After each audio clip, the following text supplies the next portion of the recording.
Hello दोस्तों, आज की इस वीडियो में हम पढ़ने वाले हैं फायर यानी आग के बारे में। हम इस वीडियो में देखेंगे कि आग किसे कहते हैं, आग कितने प्रकार की होती है। तो चलिए हम वीडियो को शुरू करते हैं।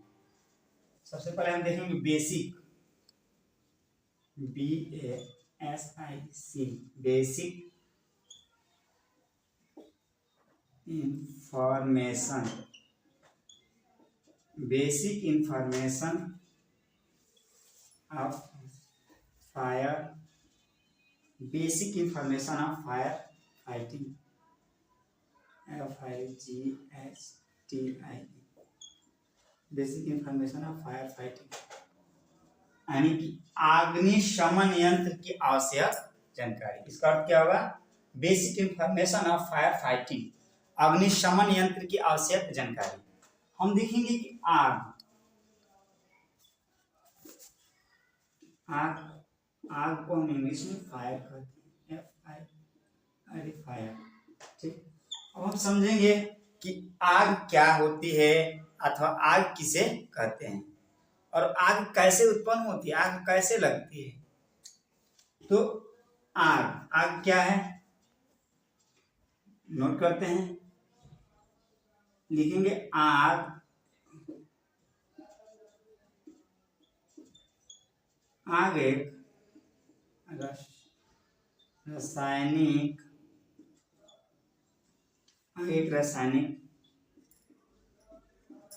आग एक रासायनिक प्रतिक्रिया है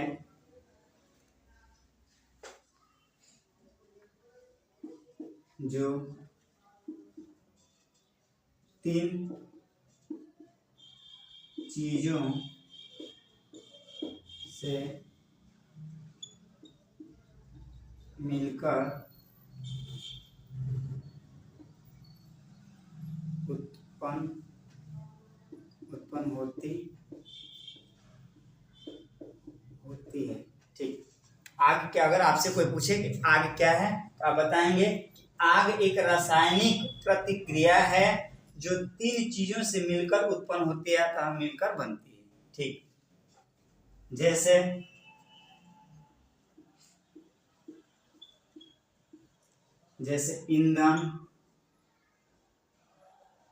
ईंधन, तापमान,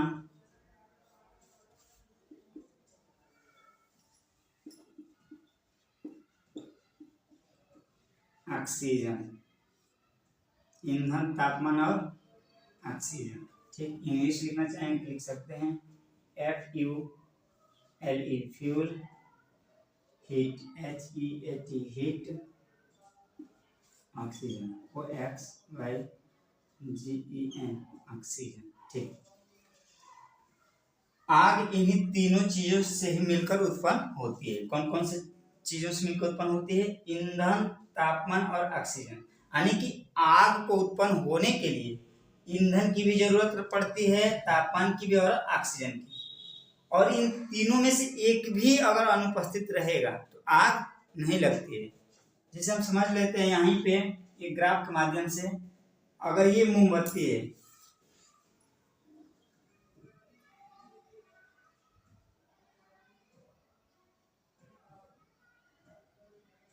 ये क्या है? यह एक जलती हुई मोमबत्ती है। ठीक, अगर इस मोमबत्ती को हम किसी बर्तन के माध्यम से इसको अचानक ऐसे ढक देते हैं, पूरे बंद कर देते हैं, तो ये मोमबत्ती क्या होती है? बुझ जाती है। ये मोमबत्ती क्या होती है? ये मोमबत्ती बुझ जाती है। क्यों? कि आग को जलने के लिए ऑक्सीजन की जरूरत होती है।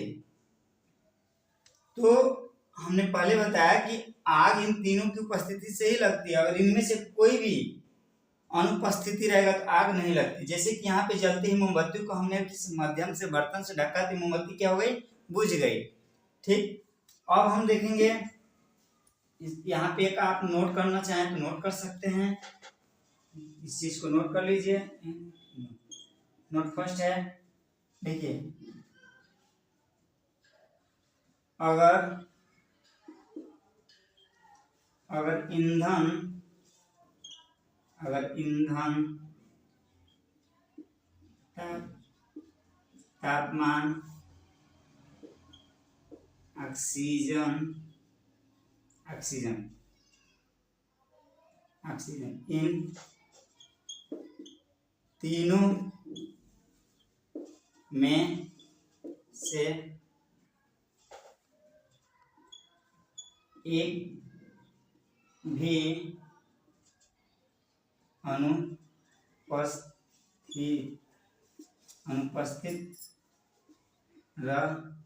रहेगा तो आग नहीं उत्पन्न होगी। ये रहा नोट है, आप नोट करना चाहें तो कर सकते हैं। क्या है कि अगर तापमान, ईंधन, तापमान और ऑक्सीजन, तो हमने नोट किया है कि अगर ईंधन, तापमान, ऑक्सीजन इन तीनों में से एक भी अनुपस्थिति रहेगा तो आग उत्पन्न नहीं होगी। ठीक, तो यहाँ तक तो क्लियर हो गया। अब हम इसके आगे देखेंगे। एक चीज हम यहाँ पे बता दूं कि जाड़े के दिनों में हम देखते हैं कि जब हम खरपतवारों से पुआल या कोई भी ईंधन को जब हम जलाते हैं तो सबसे पहले उसमें से क्या निकलता है? धुआं निकलता है। जैसे जाड़े के दिनों में या कभी भी किसी भी समय अगर हम अक्सर जाड़े के दिनों में, जैसे ये खरपतवार है, जब हम इसको माचिस के या किसी माध्यम से जब इसको हम जलाते हैं तो इसमें से क्या होता है कि सबसे पहले इसमें से धुआं निकलता है। ठीक, धुआं निकलता है। काफी देर तक धुआं निकलने पर जब यह ईंधन खरपतवार जब एक तापमान पर, अपना एक निश्चित तापमान पर आ जाता है तो अब इसमें क्या होती है? आग उत्पन्न हो जाती है, यह जलने लगता है। तो एक चीज और भी नोट करना चाहें तो कर सकते हैं। नोट दूसरा है, किसी भी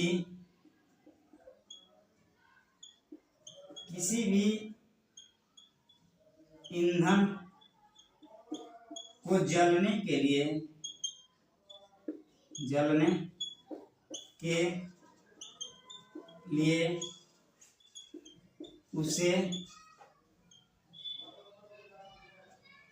उसे अपने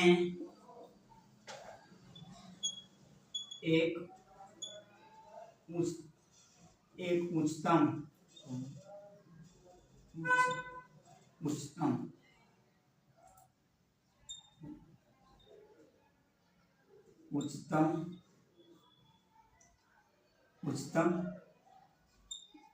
तापमान पर आना पड़ता है। ठीक, अभी जैसे कि हमने खरपतवार वाली ईंधन की बात बताया कि किसी भी चीज को जलाने के लिए सबसे जब कोई चीज जलाते हैं तो उसमें से धुआं निकलता है। जब वो अपने एक उच्चतम तापमान पर आ जाता है तो उसमें आग लग जाता है, तो वह जलने लगता है। ठीक, तो अब आगे देखेंगे। नोट करना चाहें तो नोट कर सकते हैं।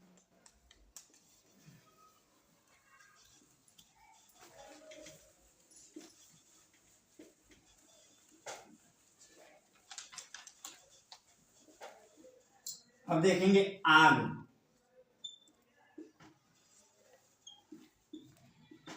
के प्रकार। यानी कि type, TYPE, type of fire, type of fire, आग के प्रकार। अब हम देखेंगे आग कितने प्रकार की होती है। ठीक, लिख सकते हैं। देखिए, आग मुख्य रूप से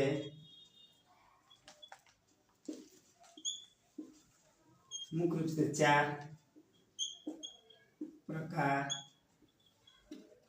की होती है। ठीक, आग के प्रकार, टाइप्स ऑफ फायर, आग के प्रकार। तो आग मुख्य रूप से 4 प्रकार की होती है। कौन कौन से? पहला है क्लास CLASS क्लास, क्लास को हम हिंदी में श्रेणी कहते हैं। क्लास ए की आग, दूसरा होता है क्लास बी की आग, और तीसरा होता है क्लास सी की आग, और चौथा होता है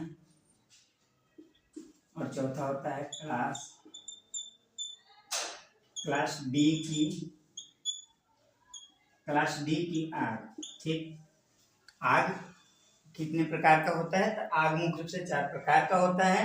पहला है क्लास ए की आग, क्लास बी की आग, क्लास सी और क्लास डी की आग। ठीक, अब हम इसका एक एक करके देखेंगे कि क्लास ए की आग क्या होती है, क्लास ए की आग में कौन कौन से ईंधन आते हैं, और क्लास बी की आग क्या होती है, क्लास सी और क्लास डी की आग। तो चलिए अब हम देखेंगे क्लास ए की आग। नोट कर लीजिए इसको।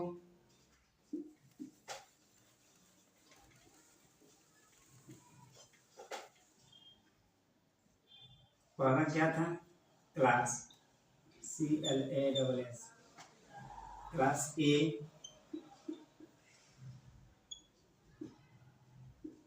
की आग। ठीक, अब हम समझेंगे क्लास ए की आग। तो क्लास ए की आग क्या होती है? घास, कपड़ा,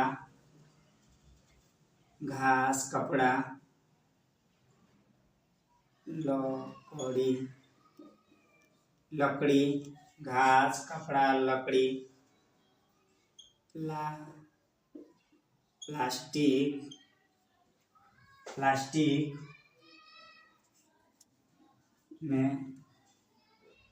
प्लास्टिक में लगने वाली आग क्लास ए की आग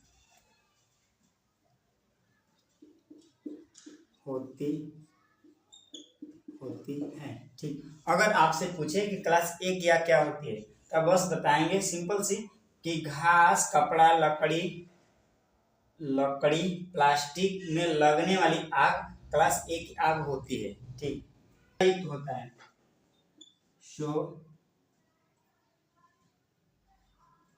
soda acid, ACID, soda acid, fire,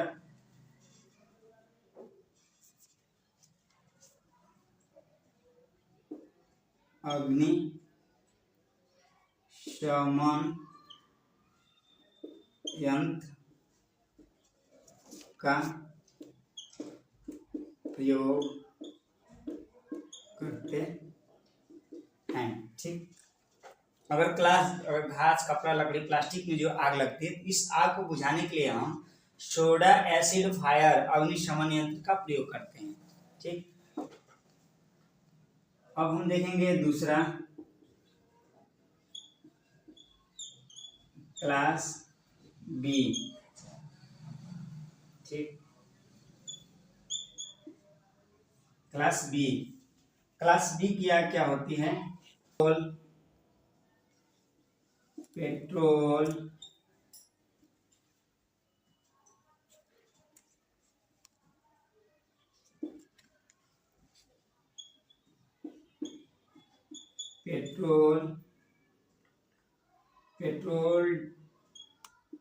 diesel,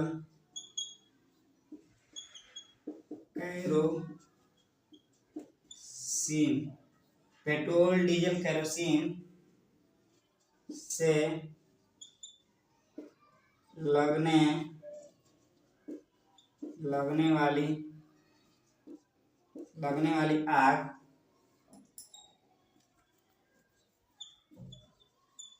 class B की आग होती क्लास बी की आग होती है।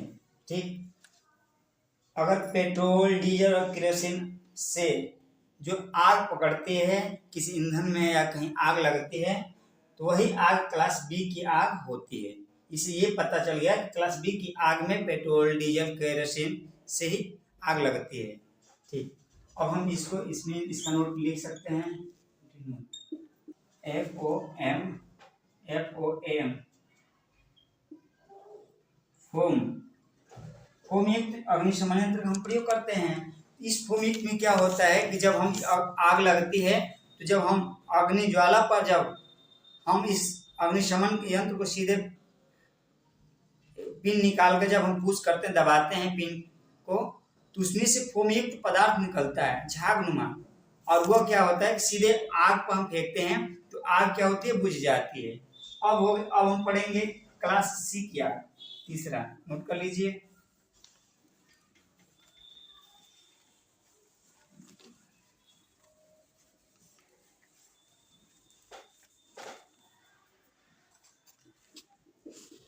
तीसरा है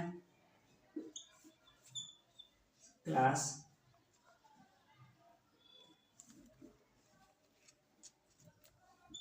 सी।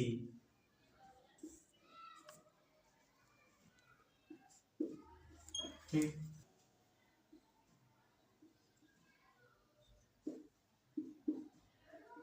ज्वलनशील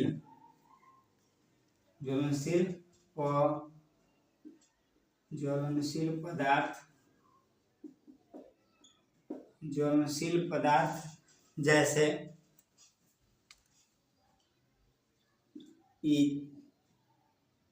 इथेन,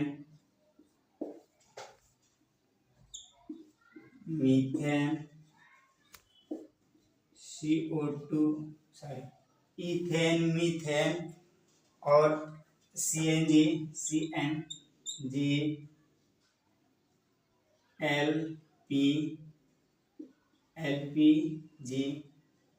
एलपीजी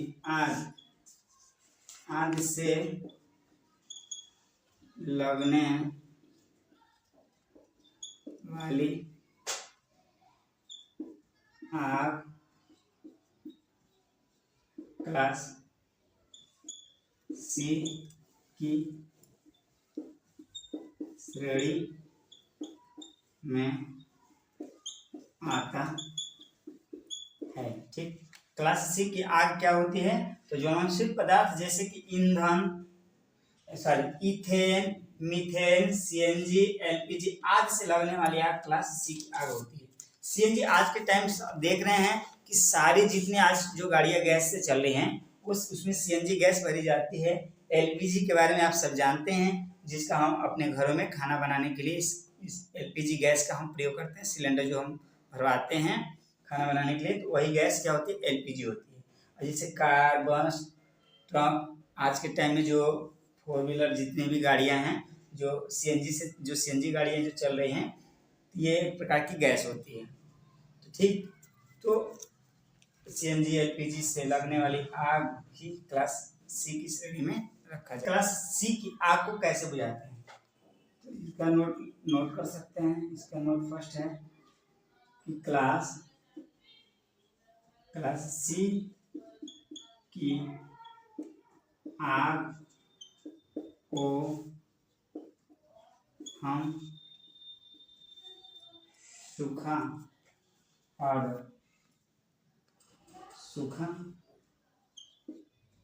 पाउडर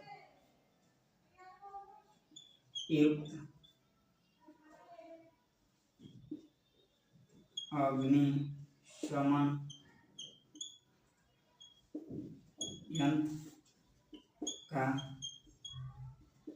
प्रयोग करते हैं। ठीक, क्लास सी की आग को बुझाने के लिए, यानी कि जब आग सीएनजी गैस से लगती है, सीएनजी से या एलपीजी गैस से जब आग लगती है, इथेन मीथेन से लगती है, तो उस प्रकार की आग को हम क्लास सी की आग को हम सूखा पाउडर युक्त अग्निशमन यंत्र का प्रयोग करते हैं। जो अग्निशमन यंत्र जो तीसरा होता है, तो यह ऐसा यंत्र होता है जिसमें सूखा पाउडर होता है। क्रीम कलर का वो पाउडर होता है। और जैसे ही आग जब जहाँ पे लगती है तो उसको बुझाने के लिए उस अग्निशमन यंत्र का प्रयोग करते हैं, तो उसमें से सूखा पाउडर निकलता है और वह सीधे आग पर जब हम ज्वाला पर जब डालते हैं तो उस आग को बुझाने का कार्य करता है। ठीक, अब देखेंगे क्लास डी की आग, लास्ट है।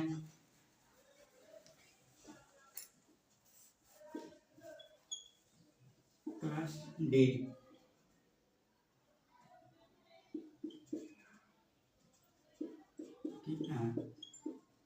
कि बिजली बिजली के शॉर्ट सर्किट, बिजली के शॉर्ट सर्किट से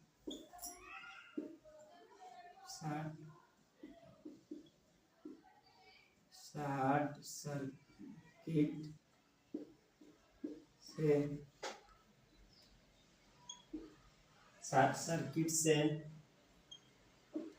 और पोटेशियम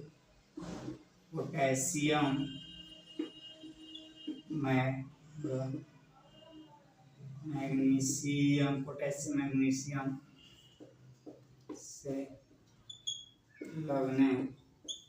से लगने वाली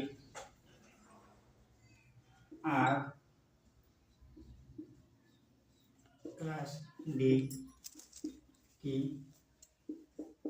आग होती है। ठीक, क्लास डी क्या क्या है कि बिजली के शॉर्ट सर्किट से और पोटेशियम मैग्नीशियम से लगने वाली आग ही क्लास डी की आग होती है। ठीक, अब हम देखेंगे इसका नोट है, इसका नोट फर्स्ट है कि क्लास डी की आग को बुझाने के लिए CO2 वाले अग्निशमन यंत्र का प्रयोग करते हैं। ठीक, अगर आग बिजली के शॉर्ट सर्किट पोटेशियम मैग्नीशियम से अगर आग लगती है तो उस प्रकार की आग को हम किससे बुझाते हैं, कौन से यंत्र से बुझाते हैं? CO2 वाले, यानी CO2 मतलब होता है कार्बन डाइऑक्साइड वाले अग्निशमन यंत्र से हम बुझाते हैं। तो आई होप, मैं आशा करता हूँ कि ये वीडियो आप लोग को जरूर पसंद आया होगा। तो इस वीडियो को लाइक से सब्सक्राइब कीजिए। धन्यवाद।